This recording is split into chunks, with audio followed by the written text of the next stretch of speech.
Well,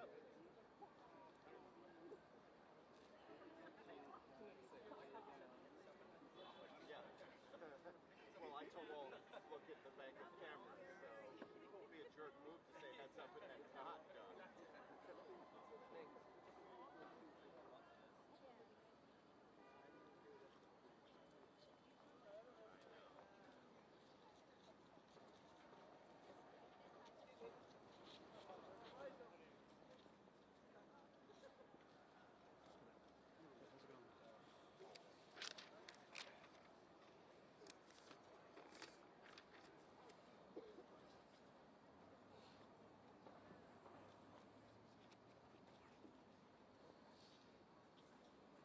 Morning, everyone. Good morning.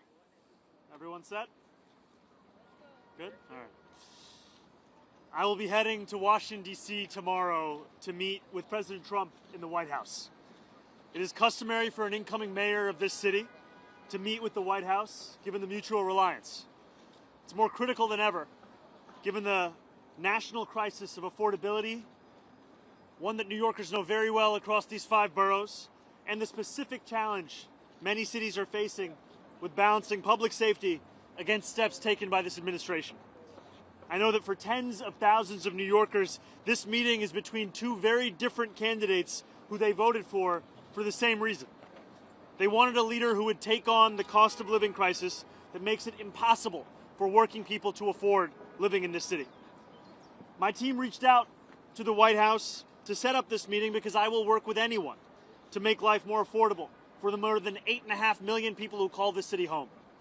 I have many disagreements with the president, and I believe that we should be relentless and pursue all avenues and all meetings that could make our city affordable for every single New Yorker. I intend to make it clear to President Trump that I will work with him on any agenda that benefits New Yorkers. If an agenda hurts New Yorkers, I will also be the first to say so. Thank you. All right, we'll start with Marcia right here.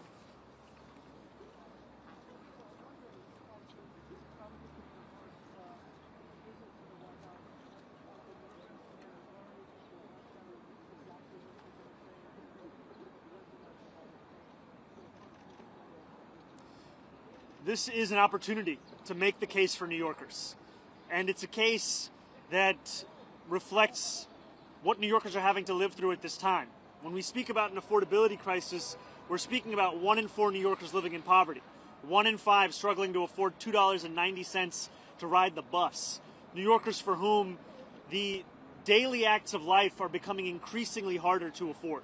And that's an opportunity I have to make the case to President Trump, to the White House, as to what it means to have to suffer through this affordability crisis and what it means to make it even more difficult to do so. Yeah, Jeff. I'm wondering, he called you a communist in the announcement, which seemed a little belittling. I'm wondering, are you concerned that this meeting will actually bear any sort of fruit, or whether it will be another opportunity for him to try to publicly embarrass you? And could you go into any specifics about what you specifically want to ask him, or any specific requests you have for the president in this meeting? I'm not concerned about this meeting. I view this meeting as an opportunity for me to make my case. And I'll make that case to anyone, frankly, as we've been doing over the course of the campaign, and now as I will be the next mayor of this city.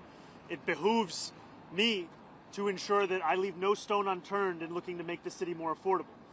And this is a meeting where I look forward to speaking about the affordability agenda, public safety, and economic security for each and every person that calls the city home. Yeah, Liz.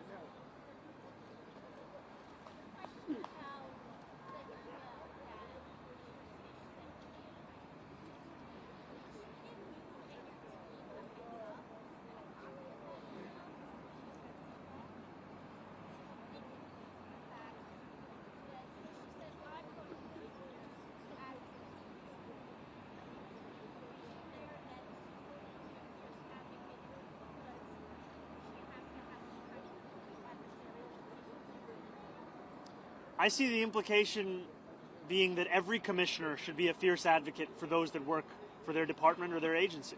And I look forward to ensuring that that is the case across the entirety of my administration, where when I have a meeting with a commissioner, I know that they are bringing forth the concerns of those that they work with, those that they represent, so that we can ensure that we're actually addressing those concerns. No, this was not a copy of an email that we needed because, frankly, we've been having discussions about the agenda that we share, and I'm not looking to micromanage every single person that works for me. I'm looking to trust them to do their job and know that ultimately I'll be responsible for the work that they and everyone in my city hall does. Holly. Thank you. You were there at the meeting last night, but it's been reported that you're supportive of Brad Lambert challenging Dan Goldman. Can you confirm that reporting first of all? And if that's true, why is Dan Goldman a member of Congress, the chief primary, but Joaquin Rodriguez is not?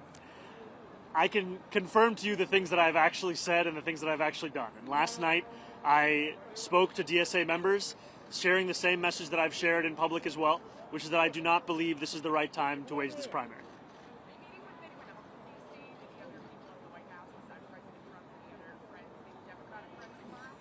Right now, my plans are to meet with the president and make the case. As soon as I have any more information, I'll share it.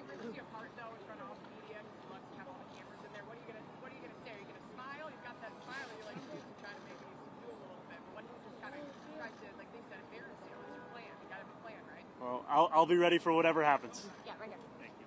Mr. Mayor-elect, do you have any sense in advance of where you might find some common ground on... Sorry, would you mind saying that one more time? Sure. Do you have any sense in advance where you might find common ground with the president on the agenda and the case that you want to present? And where do you think you might have the most success with it? You know, last year, after the president won his second term, I went to two of the neighborhoods that saw the largest swings towards Republicans. And that was Hillside Avenue in Queens and Fordham Road in the Bronx. And when I asked those New Yorkers who they voted for and why, I met many who voted for President Trump, and they told me it was the affordability crisis. It was cost of living, cost of living, cost of living. And they said that they remembered being able to afford their rent, their childcare, their Con Ed, their public transit more 4 years ago than they could in that moment. And we ran a campaign focused on the same thing, cost of living. And what we found, actually, is that 1 in 10 New Yorkers who voted for Trump ended up voting for our campaign. And they did so because they're looking for leaders to actually deliver on the cost of living crisis. That's why everything comes back to making the case for an affordability agenda. I will meet with anyone, I will speak to everyone, so long as it could stand to benefit an economic agenda for New Yorkers. And that's where I will always make the case. Mr. Mayor, how are you? Hey, how's it going? You're not cool? Good, Jack. Yeah. So you appointed Jessica Tisch as your next police commissioner yesterday. You've been talking about all the things where you agree on, right? You seem to have insinuated a new kind of SRG to respond to protests. What about things you don't agree on? What about the 2019 criminal justice reform? Where did you land on that? And as well as the gang database is something you used to call for during your campaign that you would eliminate. You know, I think that these are disagreements that are actually signs of a healthy relationship. And I mean that in that too often mayors and leaders are looking to surround themselves with people who are characterized by the quickness with which they can say yes, as opposed to the quickness with which they can tell you their honest opinion. And I'm very clear in my support for the criminal legal reforms. For example, one disagreement that I have with what the commissioner has stated is I believe the issue with raise the age is not the language within the legislation. I believe the issue is the fact that there were significant amounts of money that were set to be delivered to help with the implementation of that criminal legal reform that were never released and continue to languish within Albany. That is one point of disagreement and one place where I continue to hope to advocate for the release of that fund. And what about the gang database? Are you allowing her to keep that on? Is that something where you still disagree? Where do you land on that now? I continue to have concerns about the vast dragnet and ways in which many New Yorkers are being put into that database. All right, we'll go right here. Thank you. Just wanted to circle back on Holly's question. Are you saying that you're discouraging any DSA candidates, any progressive Democrats challenging Democratic incumbents in the House next year, number one? And then on something having to do with the PD2. Yesterday it sounded... Can I do the first one and then you go? Sure. Yeah. I spoke specifically about the race that was being considered yesterday, which is New York 8. So you're not discouraging others? This was not a sweeping statement. This was specific. Got it. On PD, yesterday, after you announced